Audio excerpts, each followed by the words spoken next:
আসসালামু আলাইকুম ওয়া রাহমাতুল্লাহি ওয়া বারাকাতুহু। নাহমাদুহু ওয়া নুসাল্লি আলা রাসূলিহিল কারীম, আম্মা বা'দ।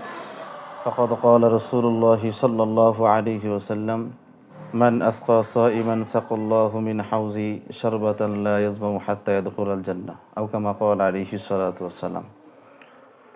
দেশ দেশের বাইরে যে যেখান থেকে আজকের ভিডিওটি দেখছেন সবাইকে জানাচ্ছি আন্তরিক মোবারকবাদ ও মাহে রমজানের শুভেচ্ছা। প্রিয় দর্শক, প্রতিদিনের ন্যায় আজকেও আপনাদের সামনে উপস্থিত হয়েছি নতুন আর একটি বিষয় নিয়ে। সেটা হলো, আল্লাহ পাক রব্বুল আলামিন আমাদেরকে রমজান মাস দিয়েছেন। এই রমজান মাসে ছোট্ট ছোট্ট নেক আমল করলেও আল্লাহ তাআলা অনেক বড় বড় ফায়দা দিয়ে থাকেন।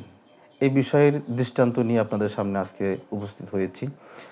তো ভিডিওটি না টেনে খুব ধৈর্য সহকারে দেখবেন, আশা করি আমাদের ফায়দা হতে পারে আমলে জিন্দেগির ক্ষেত্রে। তো প্রিয় দর্শক, বলতেছিলাম, আল্লাহ পাক রব্বুল আলামিন আমাদেরকে ক্ষুদ্র নেক আমলের দ্বারা অনেক বড় ফায়দা দিয়ে থাকেন এই রমজান মাসেই। এর আগে আমরা শুনেছি যে ছোট্ট একটা নফল ইবাদত যদি কোনো বান্দা করে, আল্লাহ পাক রব্বুল আলামিন একটা ফরজের সমতুল্য সওয়াব দিয়ে থাকেন। এবং একটা যদি ফরজ ইবাদতও করে, তাহলে আল্লাহ তাআলা ৭০টা ফরজ ইবাদত করলে যে পরিমাণ সওয়াব পাওয়া যায়, এই পরিমাণ সওয়াব আল্লাহ তাআলা আমলনামায় দিয়ে দেন। তো প্রিয় দর্শক, সেই ধারাবাহিকতায় আজকে আরও একটা বিষয় আপনাদের সামনে উল্লেখ করছি। সেটা হলো, কোনো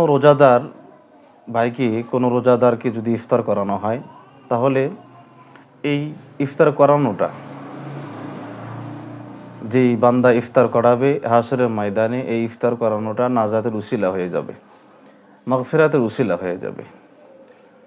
রাসূল আকরাম সাল্লাল্লাহু আলাইহি ওয়াসাল্লাম হাদিসের মধ্যে যারা ইফতার করায় এদের ব্যাপারে অনেক গুরুত্বপূর্ণ আলোচনা করে থাকেন।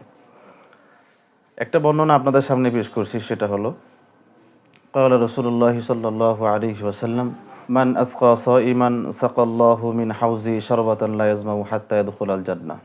রাসূল আকরাম সাল্লাল্লাহু আলাইহি ওয়াসাল্লাম বলেন, যদি কোনো ব্যক্তি একজন রোজাদারকে যদি পানিও পান করায়, ইফতার করায়, তাহলে হাশরের ময়দানে আল্লাহ পাক রব্বুল আলামিন, রাসূল বলেন, আমার হাউজে কাউসার থেকে তাকে পান করানো হবে, শরবত পান করানো হবে। এবং পান করানোর পরে ওই বান্দা জান্নাতে যাওয়ার আগ পর্যন্ত, লা ইয়াজমাউ হাত্তা ইয়াদখুলাল জান্নাহ, জান্নাতে যাওয়ার আগ পর্যন্ত কখনো পিপাসার্ত হবে না, তৃষ্ণার্ত হবে না। আল্লাহ পাক রব্বুল আলামিন ছোট্ট একটা নেক আমল করার দরুন এত বড় একটা ফায়দা আমাদেরকে দিয়ে দিচ্ছেন। তো আমরা পারতপক্ষে নেক আমলের সঙ্গে জুড়ে থাকার চেষ্টা করব। এই ছোট্ট ছোট্ট নেক আমল করার দ্বারাও আল্লাহ পাক রব্বুল আলামিন আমাদেরকে এত বড় বড় ফায়দা দিয়ে থাকে। এই বিষয়গুলো আমরা লক্ষ্য করেই আমাদের আমলে জিন্দেগি গঠন করার জন্য আমরা চেষ্টা করব ইনশাআল্লাহ। বাকি আল্লাহ পাক রব্বুল আলামিন আমাদের সবাইকে আমলে জিন্দেগি করার জন্য তৌফিক দান করেন। ওমা আলাইনা ইল্লাল বালাগ। আসসালামু আলাইকুম ওয়া রাহমাতুল্লাহি ওয়া বারাকাতুহু।